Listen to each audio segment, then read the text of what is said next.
Fox was born blind in one eye in Woodside, New York, September 26, 1945. Her father died when she was only 2 years old. Her mother, when Chloe was just 14.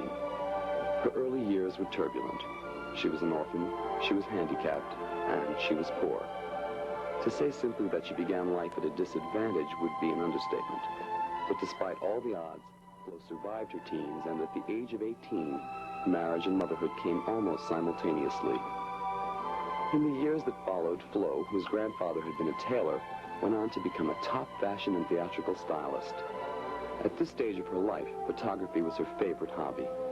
This was the time when she was earning over $1,000 a day as a stylist. And then it happened. In December of 1975, when a chorus line opened, the last show that she made costumes for, the sight in her good eye suddenly deteriorated. Almost overnight, she became legally blind. The end of her photographs, the end of her marriage, the end of her career. It was 2 years before she was diagnosed as having multiple sclerosis. Always a survivor, she adjusted to the situation and accepted her fate. She even began taking pictures again with the help of an autofocus camera. In the last 6 years, Flo's work has become widely recognized. She's at exhibitions throughout the United States, in Denmark, London, and Paris. She's taught photography at the Human Resource Center and at the Lighthouse for the Blind. Asphalt Gardens, a book of her work, was finally published last year. Flo Fox has appeared on most of the major television talk shows in this country and has already become a familiar face to Americans. Her life and times are now the subject of an upcoming NBC television movie with Kate Jackson in the starring role. The following presentation is show number 1 of a series of 13 original programs. I'm Frank O'Dowd, and Flo Fox is a friend of mine. Look at your book. I understand you have a new book out. It's called Asphalt Gardens. Yeah, 69 photographs. 69 photographs by Flo Fox. Now, you've taken all of these pictures with an autofocus camera? Only from 1978 on. I began with a Minolta, focusing and handling all that you have to, depth of field and timing, and now I have simplified it. Well, we've talked about this before, but maybe you can just briefly tell us why you use autofocus as opposed to any other kind of camera. I knew you'd ask. I have some difficulty with my eyes. Even with a contact lens, I'm considered legally blind. I usually can fake it on camera. And I use an automatic focusing camera, which does it all for me. So you don't have to focus? Not at all. You just point the camera and shoot? That's right. What kind of pictures do you take? Do you want to look at the monitor again? I do. And let's see my pictures. You show me yours, I'll show you mine. Okay. I had this business card made when I was a stylist to bring on more work. It cost me $3 a card to make a C-print. I made this costume for The Tempest when I was working for Joseph Papp for the Shakespeare Festival, when I earned $125 a week. This is when I made a costume for when the Rolling Stones were coming to New York. The 10 top designers were hired to make and wear a costume for their opening.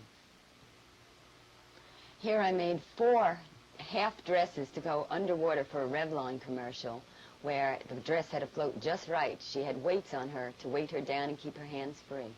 I made a 10-foot bed for a Marilyn Monroe look-alike, and they didn't use the shot, not this way, because you can't, for Brides magazine, have a bride on a bed. And when I became a full-fledged stylist, I was handed a dress that could have been put on a secretary, but the photographer, Jean Pagliuso, suggested that it should be a safari.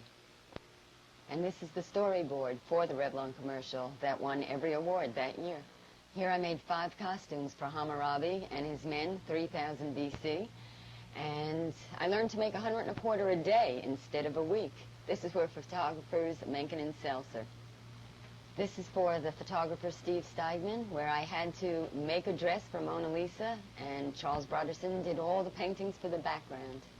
Here I worked on the costume, making Santa Claus's outfit for photographer Steve Steigman. When I first began photography on my own in 1972, this was on my 3rd roll of film. It's called Fresh Meadows, a flat tire.